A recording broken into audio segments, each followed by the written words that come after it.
আপনারা তো গতকালকে সকালে খবরটা পেয়ে সবাই ফেসবুকেও প্রচার করেছে এবং থানাতেও বলা হচ্ছে, থানাও এফআইআর হয়েছে।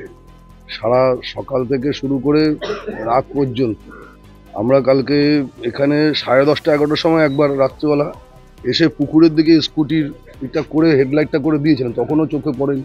বিভিন্ন পুকুরগুলো আমরা সব জায়গায় তল্লাশি করেছি, পুরো রাস্তাঘাট। কালকে রাত্রি 1টা পর্যন্ত খড়দা স্টেশনে মুষলধারে বৃষ্টি, তখন একদম খড়দা প্ল্যাটফর্মের 4টে প্ল্যাটফর্ম একদম পুরো আমরা সবাই মিলে খুঁজেছি, পাইনি। আজকে সকালে এই খবর পেলাম যে এরকম খুব মর্মান্তিক ঘটনা।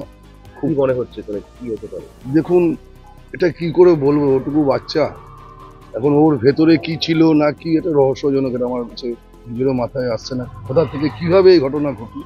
গতকালকে 6:30টার সময় বাড়ি থেকে বেরিয়েছে, তারপর থেকে ও বাড়িতে বেরোয় ডেলি, কদিন ধরে বলছি, সকালবেলা বাড়ি থেকে বেরোয়, পার্কে যায়, হাঁটাচলা করে, হ্যাঁ, আবার আধ ঘন্টা 40 মিনিট বাদে বাড়িতে চলে আসে। যখন আসছে না তখনও সেরকম অত আধ ঘন্টা চলে, ঠিক আছে আসবে। যখন এবার 9টা 10টা 11টা বাজে ছিল, তখনই বাড়ির লোকের চিন্তা, তখনই আমাদের কাছে এসে আমরাও সবাই মিলে যোগাযোগ বিভিন্ন জায়গায় বিভিন্নভাবে খুঁজেছি, পাই।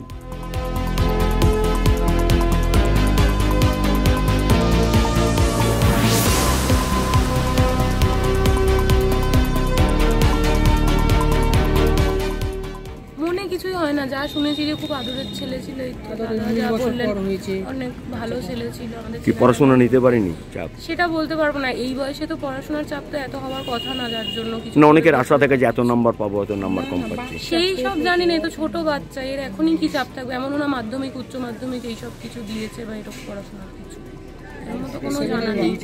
ক্লাস 7 8 এর বাচ্চা, ওর আর কত চাপ থাকতে পারে পড়াশোনায়?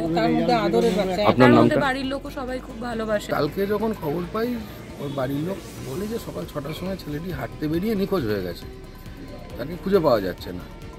তো যথারীতি পাড়ার ছেলেরা, ক্লাবের ছেলেরা, এলাকার মানুষ সবাই খোঁজাখুঁজি করেছে সারাদিন ধরে, খুঁজে পাওয়া হয়নি। পুলিশে জানানো হয়েছে, সোশ্যাল মিডিয়াতেও প্রচার করা হয়েছিল যদি কেউ দেখতে পায়। যথারীতি খুঁজে পাওয়া যায়নি। আজকে সকালবেলা হঠাৎ দেখা গেছে যে বডিটা ভেসে উঠছে। কোন স্কুলে পড়তো? কল্যাণনগর হাই স্কুলের স্টুডেন্ট ছিল, ক্লাস 7-এর। ছেলেটি ওর বাড়িতে খুবই আদরের ছিল এবং বাড়ির লোক কিন্তু সেরকমভাবে বকাঝকা করা বা মারধর করা সেরকম কিছু করতো না, আমরা যতদূর জানি। এবং খুবই শান্তশিষ্ট ভালো ছেলে ছিল, বলা মুশকিল কীভাবে কী হয়েছে।